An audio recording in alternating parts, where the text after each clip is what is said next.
We're now joined by Laurel Miller, the director of International Crisis Group's Asia program. Thanks for joining us on this day of France 24's special coverage of Afghan women under the Taliban. Now, Afghanistan is largely dependent on foreign aid, and the International Crisis Group has written that many traditional donors are expected to link any future aid to the Taliban's treatment of the population, especially women. Could this be a factor that pushes the Taliban to moderate its stance towards women? Well, it's certainly already a factor moderating their rhetoric about how they're going to treat women. We've heard Taliban leaders trying to convey a more moderate message towards women's role in society as compared to how they ruled in the 1990s, when women were allowed no space in the public sphere and in education. But how this translates into actual policies of a government that hasn't even been formed yet, much less how it's going to be implemented on the ground, there are far more questions than answers about that. And it's analysts of the International Crisis Group have said that certain military commanders within the Taliban who are more conservative could push back against those moderates within the group. Can you tell us more about these internal divisions in the Taliban and how that could affect women in Afghanistan? I mean, there are a number of things that the Taliban leaders are going to have to balance.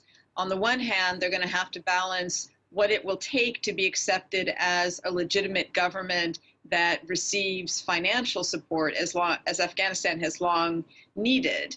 On the other hand, they have to balance what the beliefs, the views, the pressures are within the movement, and particularly among those who brought them to power, which is their fighters and commanders.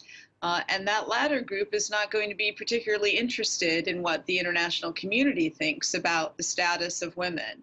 And then also much of Afghanistan, particularly the Taliban heartland in the Pashtun tribal areas of Afghanistan, is a conservative rural society where many women have seen really no changes over the last 20 years. And so there's also the kind of social, cultural pressures and realities that have to be borne in mind as all of these things are balanced. Now, the UN Refugee Agency, UNHCR, estimates that more than 500,000 people have been internally displaced in Afghanistan this year alone, and that 80% of those internally displaced people are women and children. How can we expect the new Taliban leadership to respond to that crisis?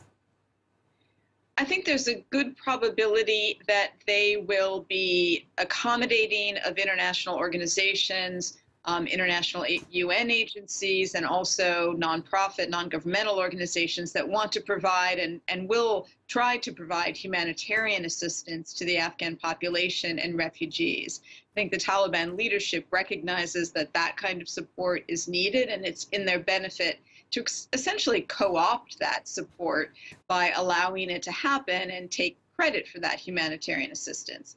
But there's a big difference between the flow of humanitarian assistance to relieve urgent needs and development assistance and other forms of economic support that are needed for Afghanistan to advance from where it is now.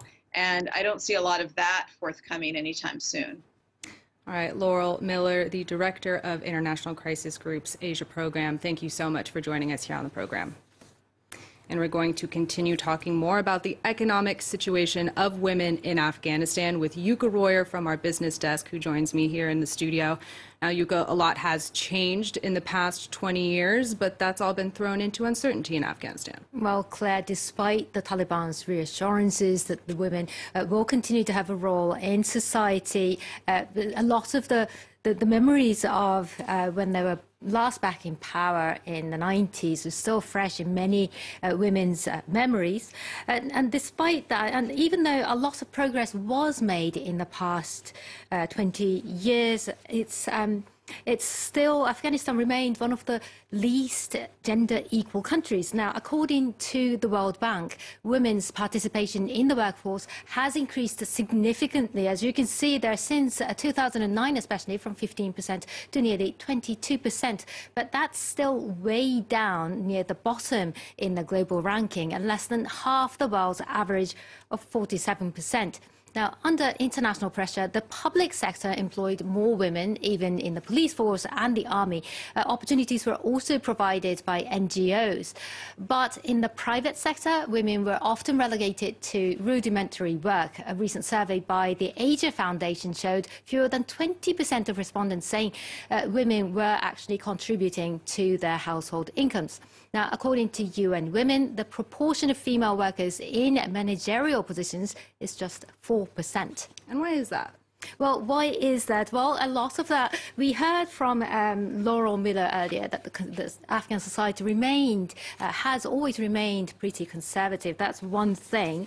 Well, Afghanistan's economic growth was largely supported, driven by foreign aid. So the public sector was the obvious choice. At the same time, as I said, society remaining conservative with support for women working outside the home is now higher than before, but nearly a quarter of Afghans still think that they should stay home for various reasons, including their own safety and a general perception that they should focus instead on looking after the family. So it's very difficult for a woman to be financially independent. UN figures show just 7% of adult Afghan women own a bank account or mobile pay system, compared with 22% among adult men.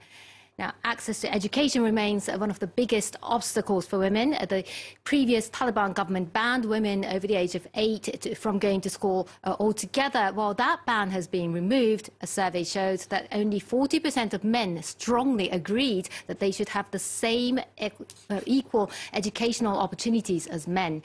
Despite the hurdles, though, women have contributed to Afghanistan's development over the years. Zaria Ghaffari, one of the first female mayors in the country who recently fled to Germany, believes that the Taliban cannot build a nation without women.